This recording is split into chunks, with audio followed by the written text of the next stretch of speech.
అయోధ్య ఇటీవల ప్రజల చేతులలో, ప్రజల నోళ్లలో నిరంతరం నానుతున్న పేరు. గతంలో నుంచి కూడా చర్చల్లో ఉన్న ఈ ఎన్నికలలో బాగా వాడబడింది. అయోధ్య అనేది ఉత్తరప్రదేశ్లో ఒక పుణ్యస్థలం. దాన్నే శ్రీరాముని జన్మస్థలంగా కూడా చెప్తారు. అది బాబ్రీ మసీదుని 1992లో కూల్చిన తర్వాత మరింత చర్చనీయాంశమైంది.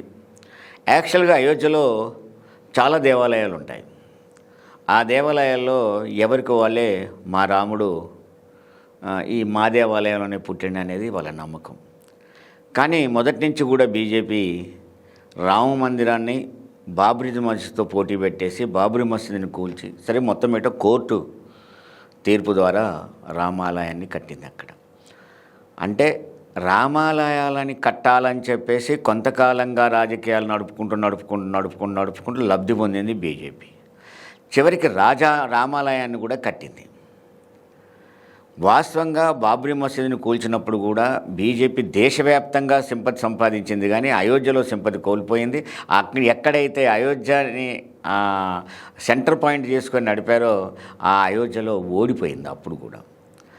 ఇప్పుడు కూడా రామాలయాన్ని కట్టి జై శ్రీరామ అని నాదాన్ని ముందుకు తీసుకెళ్ళి అక్షింతలు అనే పేరిట ఇల్లుళ్ళు కార్యక్రమాన్ని పెట్టి విపరీతమైన సెంటిమెంట్ ఎన్నికలకు ముందు లేబట్టింది. అంటే నాకు ఇక్కడ చూస్తుంటే ఒక సామెత గుర్తొస్తుంది. జనరల్గా తెలంగాణలో సామెత ఏంటుంటుందంటే, బావి మీద ఉన్నోడేమో లోపట ఉన్న చేపని, బావిలో ఉన్న చేపని అది కొర్రమేనరా అంటాడు. కానీ యాక్చువల్గా బావిలో ఉన్నోనికి తెలుసు అది చిన్న జల్లపిల్ల అని.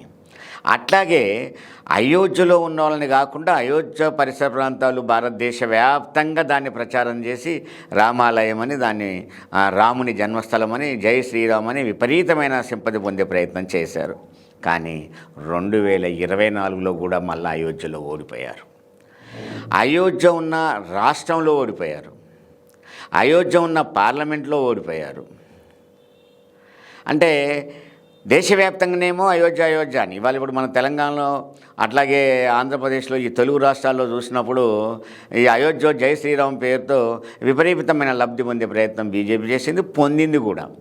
కానీ తీరా చూస్తే అయోధ్యలో ఇక్కడే నేను జై శ్రీరామ్ అనే ఆ నినాదాలకు మోసపోయి బీజేపీని దగ్గర తీసుకున్న వాళ్ళకు నేను చెప్పదలుచుకున్నాను. ఒక్కసారి ఆలోచించండి. నిజంగానే కనుక మీరు అనుకునేది అంత న్యాయమైనది అనేటైతే అయోధ్యలో ఎందుకు గెలవదు? మీ అందరికి నచ్చింది, అయోధ్య ప్రజలకు ఎందుకు నచ్చదు? అయోధ్యలో ఎందుకు ఓడిపోయింది? అదే ఉత్తరప్రదేశ్లో ఫైజాబాద్ అనే కాన్స్టిట్యున్సీలో అయోధ్య ఉంటుంది.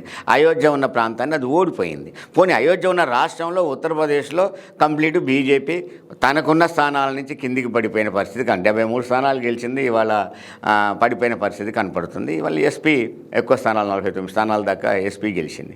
బట్ ఏది ఏమైనా అయోధ్యలో ఉన్న ప్రజలకు అసలు విషయం తెలుసు కాబట్టి అయోధ్య ప్రజలు బీజేపీని దగ్గర తీసుకోలేదు. కానీ అదే సమయంలో బీజేపీ ఆ పేరు చెప్పి మాత్రం దేశవ్యాప్తంగా లబ్ధి పొందే ప్రయత్నం చేస్తూ ఉంది. ఇది ప్రజల దృష్టికి రావాలని నేను చెప్పాను. అయోధ్యను ఎందుకు ఓడిపోయిందనే విషయాన్ని వీళ్ళు కూడా గమనించాలి. అందుకని మేమెందుకు ఇట్లా తొందరపడుతున్నాం, అయోధ్యలో ఎందుకు రాజకీయాలు తీసుకొచ్చి ఎట్లా మతాలకు లింక్ అయినాయి, ఇది ఎలా కరెక్టు అని చెప్పేసి ప్రజలు ఆలోచించాలనేదే నా భావన.